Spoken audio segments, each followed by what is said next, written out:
Welcome to শ্রাবণস kitchen. আমার রান্নাঘরে সকলকে স্বাগত।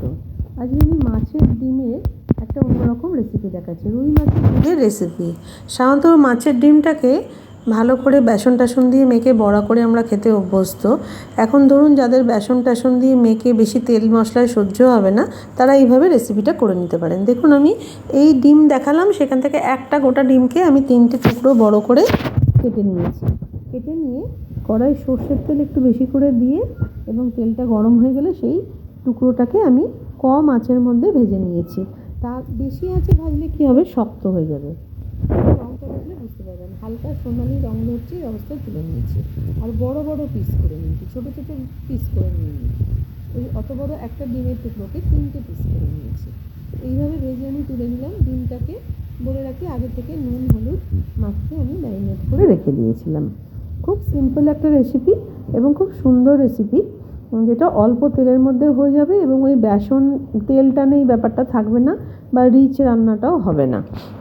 এবং এখানে আমি পেঁয়াজের ব্যবহার করছি না, পেঁয়াজেতে অনেকের হয়তো পেটে সমস্যা হতে পারে। এখন আমি একটা পরিষ্কার প্যানের মধ্যে সর্ষের তেল নিয়ে নিলাম, 2 পলা মতন সর্ষের তেল নিয়েছি। তার মধ্যে জিরে ফোড়ন তেজপাতা ফোড়ন নিয়ে নিলাম। আর এদিকে আমি টমেটো কেটে কুচি কুচি করে ছোটো ছোটো টুকরো করে রেখেছিলাম, রসুন কুচো করে রেখেছিলাম, ফাইনলি চপড একদম, সেগুলো আমি দিয়ে দিলাম তেলের মধ্যে। এই সময় আমি আঁচটাকে কমিয়ে রেখেছি, অর্থাৎ ফ্লেমটাকে কমিয়ে রেখেছি, দিয়ে কষলাম কিছুটা। তারপরে তার মধ্যে দিয়ে দিলাম আমি হাফ চামচে হলুদ গুঁড়ো আর হাফ চামচে জিরে গুঁড়ো দিয়ে এবার আমি সামান্য কষবো। কষার জন্য সামান্য জল দিয়েছি, যাতে মশলাটা পুড়ে না যায়, অল্প জিনিস হচ্ছে তো সেই জন্য। এবার আমি কাঁচা লঙ্কা বাটা দিয়ে দিলাম। আর দেখুন একটা বাটা মশলা দিচ্ছি, সেই মশলাটা আমি ভিডিওটা দীর্ঘ করব না বলে মশলাটাকে শুধু দেখিয়ে দিলাম। সেটা হচ্ছে সাদা তিল আর বাদাম বাটা। এখানে আপনারা কাজু বাটাও দিতে পারেন, আমি প্লেন বাদাম বাটা দিয়েছি। আর একটা জিনিস দিলাম, সেটা হচ্ছে 1 টেবিল চামচ মতন সর্ষে বাটা। সর্ষে এখানে আমি গুঁড়ো ব্যবহার করেছি আজকে। আমি জলের মধ্যে ভিজিয়ে রেখেছিলাম একটু নুন হলুদ দিয়ে, 1 টেবিল চামচে ভর্তি মতন সেটা দিয়ে দিলাম। এবার সবগুলো উপকরণ আমি একসঙ্গে কষছি। আমি আঁচটা কিন্তু এই সময় পুরোটাই কম করেই রেখেছি, কারণ এই ফ্রাইং প্যানটা খুব ভালো গরম হয়ে যায় এবং তাহলে মশলাটা পুড়ে যাবে, সেই জন্য।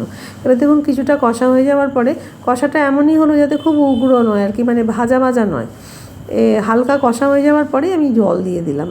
কিছুটা জল যেই একটু বেশ গরম হয়ে গেল, ওর মধ্যে বাকি জলটা মিশিয়ে দিলাম, যতটা পরিমাণ আমার কাই করতে লাগবে আর কি, অর্থাৎ ঝোলটা করতে লাগবে। এবার আমি একটু নুন দিয়ে দিলাম, সামান্য নুন দিয়ে দিলাম। এখন ভেজে রাখা যে মাছের পিসগুলো, সেই পিসগুলোকে আমি হাতে করে ভেঙে ভেঙে একটু ছোট করে দিয়ে আমি ওই যে কাইটা ফুটে উঠবে আর কি, অর্থাৎ ঝোলটা যে ফুটে উঠছে, মাছের ডিমে যে ঝোলটা আমি বানাচ্ছি সেই ঝোলটার মধ্যে দিয়ে দেবো। দেখুন এর মধ্যে কিন্তু রসুন ছাড়া সেরকম কিছু জিনিস যায়নি, যেটা কিন্তু খেলে খুব একটা শরীরটা খারাপ করতে পারে। এই গরমের মধ্যে এইভাবে মাছের ডিম কিন্তু এখন থেকেই পাওয়া যাচ্ছে, মাছের ডিম, এবং বর্ষাকালেও খুব পাওয়া যাবে। যাদের রিচ রান্না সহ্য হয় না, তারা কিন্তু এইভাবে করে নিতে পারেন। এবার মাছের ডিমের টুকরোগুলো করে নিলাম হাতে করে ভেঙে ভেঙে, এবং তার মধ্যে আমি ওই ফুটন্ত ঝোলটার মধ্যে দিয়ে দিলাম। এবার কিছুক্ষণ ফোটার পরে এবার মাঝারি আঁচে ফোটালাম। আর টক দই আমি ফেটিয়ে রেখেছিলাম 3-4 চামচে, সেটা আমি একটু নুন চিনি দিয়ে ফেটিয়ে রেখে দিয়েছিলাম, ভালো করে ফেটিয়ে রেখে দিয়েছিলাম, ক্রিমি ভাব হয়ে গেছিলো। সেটা আবার এর মধ্যে দিয়ে দিলাম, দিয়ে ওই ডিমে আছে কিছুক্ষণ ফুটবে। ফোটার পরেই আমি কুচিয়ে রাখা ফ্রেশ একদম গার্ডেন ফ্রেশ ধনেপাতা সেটা আমি দিয়ে দেবো। দিয়ে নাড়াচাড়া করে আমি গ্যাসটা বন্ধ করে কিছুক্ষণ ঢেকে রাখবো। তাহলে কিন্তু তৈরি হয়ে গেল আমার একটা খুব সুন্দর সিম্পল মাছের ডিমের ঝাল। সেটা খুব সিম্পল, যেটা তেল মশলা খুব কম আছে। এটা আপনারা ট্রাই করে দেখতে পারেন। বন্ধুরা যারা সঙ্গে এতদিন রয়েছেন এবং পাশে থাকছেন, এবং নতুন বন্ধুরা যারা যোগ দিয়েছেন, তাদেরকে অনেক অনেক শুভেচ্ছা, অনেক অনেক আন্তরিক ধন্যবাদ জানাই।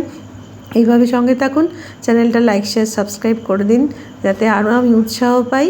আর রান্নাটা কেমন লাগলো অবশ্যই জানাতে ভুলবেন না, ট্রাই করতে ভুলবেন না। ভালো থাকবেন সবাই।